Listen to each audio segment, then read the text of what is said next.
The Edge at 11 starts now.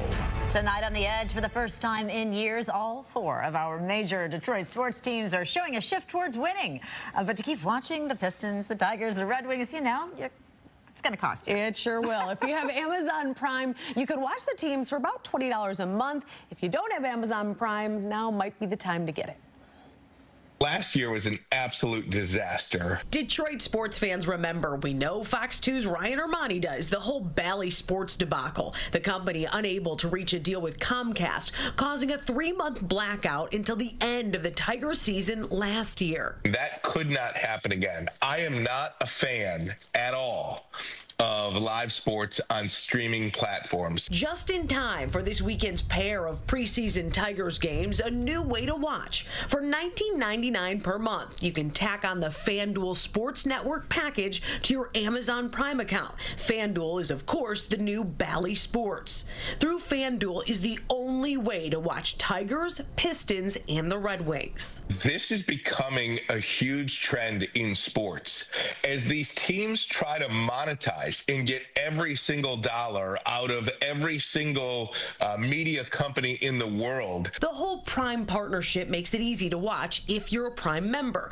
But we found for now it's cheaper to buy direct through the FanDuel app. It's 15% off to buy in bulk, and for the whole year you save about $50 compared to the monthly plan. So we took it to the streets. Will you pay that extra $19.99 to add it to your Amazon Prime? Actually, yes, because I'm a Detroit fan, you know, all for Detroit. If you're a sports fan and that's what you're into, yeah, that's your category then. Detroit is up and coming, and anybody that lives here should invest in here. They say they wish it was more like $10 a month. It looks like the subscription life is here to stay. I'm the biggest sports fan in the world, and it just is so off-putting to me what it takes to be able to go to a game, and now what it takes to be able to watch a game. Yeah, Ryan Armani in weekend mode there with the scrub. But he makes a really good point. It's so expensive to go to the games. Now you're paying an extra $20 a month. But I think the unofficial poll is that people are going to pay it. I mean, this is just the world we live in now, right? This is how it is.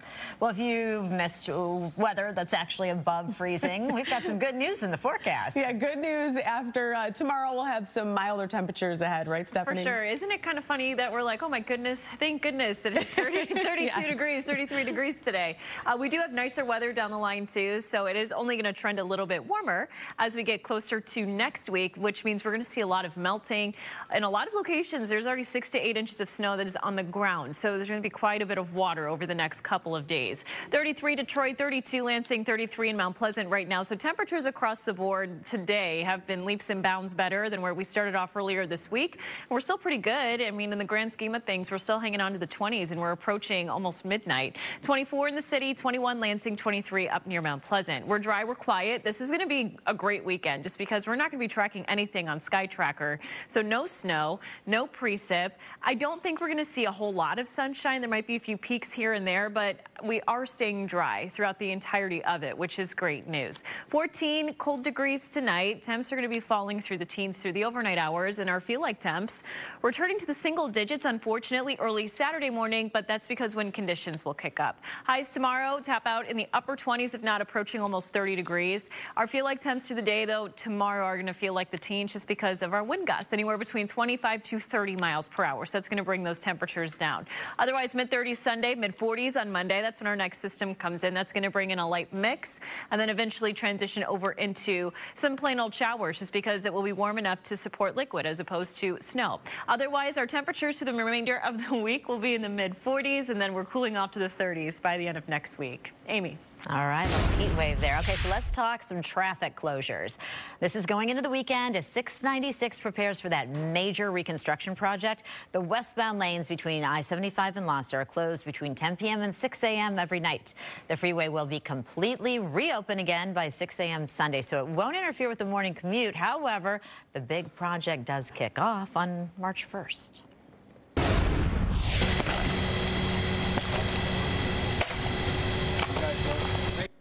You can see it right there. Cleanup efforts are underway after a 54-inch water transmission line burst, flooding a wide area of southwest Detroit. Today, the first cleaning crew made its way through 4 flood-impacted homes to clean and sanitize basements. Close to 400 homes were impacted, and about 170 households evacuated to hotels. I've been here 50 years. And I've never been experienced anything like this. They're going in and inspecting the whole transmission line to make sure it's intact before they replace that section of pipe, and then they have to do some bacterial tests before they put it back in service. The Detroit Water and Sewerage Department says it'll take about 6 weeks to fully recover. More homes will be cleaned and sanitized starting Monday. Well, one local wholesale meat distributor is pulling the plug on their operations after more than 50 years. Closure of the $4 billion company will lay off close to 1,500 employees and is already impacting local markets and grocery stores. Fox 2's Lauren Edwards with the details. Well, actually become surprise to all of us. I mean, we seen it down the road, but we didn't expect it's going to come fast. Harvest Sherwood, a national meat and food distributor based in Detroit that ships 20 million pounds of food weekly, is closing its doors after more than 50 years. Sammy Bahora says they're letting go of hundreds of employees nationwide, too. Well, the layoff started about 2-3 months ago. We heard about 45 to 50 people is gone. And we thought maybe they tried to clean up the house, but probably was the start of that. Bahora is co-owner of Liberty Food Center on McNichols and says they've been getting their beef, poultry, and pork from the distributor at least since the late 80s. They were called Sherwood Food Distributor back then and were independent and privately owned. And he says they had a good relationship with the owner. But when Sherwood merged with Harvest Foods based in California a few years ago, that's when things changed. You deal with them, they don't know what Detroit is, they don't know the market, they don't know a lot of things. And what happened? We tried to tell them what's going on, nobody listened. Bahora says he doesn't know specifically why Harvest Sherwood is closing, but he believes the rising cost of meat may be a factor. Especially beef is expensive more than like pork or chicken. Everything went up, but as a beef went up too much.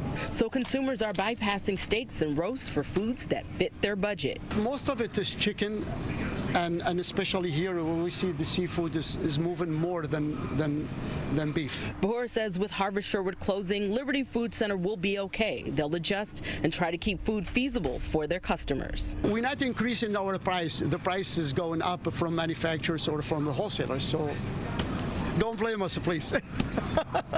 Again, Bahora believes they'll be just fine. He says they get their food and meat products from 3 other distributors in the state, and Fox 2 has reached out to Harvest Sherwood seeking a comment or an interview and are just waiting to hear back. I'm Lauren Edwards on The Edge. Well, thanks to Michiganders and their love for weed, close to $100 million in marijuana tax revenue is being distributed across the state. There are more than 800 dispensaries across hundreds of communities since recreational marijuana became legal in 2018. So this year, Michigan collected $331 million in sales tax from marijuana sales. The money will be divided between 300 communities with dispensaries, including Detroit with $3 million and Ferndale with nearly $350,000. I know that for our local community, we're really looking to find ways to enhance public safety, services, infrastructure, community programs, things like that. And an extra $100,000 into our budget, that's easily a fully fringed police officer right there. Well, Michigan's schools and transportation funds will receive more than $115 million from the marijuana tax money. Have a lot of people leave right away. You'd have a lot of people leave over time. You'd have restaurants going out of business because they can't afford it. Michigan Governor Gretchen Whitmer signing 2 bills into law, changing the state's minimum wage for tipped workers and expanding paid sick leave. Tipped wage for servers will gradually increase to $15 by 2027. Under the sick leave bill, businesses with fewer than 10 individuals will be given 40 hours of paid sick leave each year. Those working for large employers will still receive up to 72 hours of paid sick leave annually. Now, we are just about a week away from the trial of Marcella Chedister, the woman accused of drunk driving and crashing into the Swan Boat Club in Monroe County, killing 2 children and injuring several others. Well, today, her attorney tried to have her blood alcohol content thrown out as evidence. Motion is denied. The defense attorney lost his argument. He claiming Chittister's BAC should not be admissible in the trial, said it could be inaccurate based on the officers shaking or not shaking the preservative that day. There are also some concerns that were brought up today about Chittister's tether being loose for 12 hours twice last week. She was ordered to immediate alcohol testing. The trial is expected to begin on March 3rd. Ichi's right to a fair trial is being infringed upon because he is being publicly treated as guilty.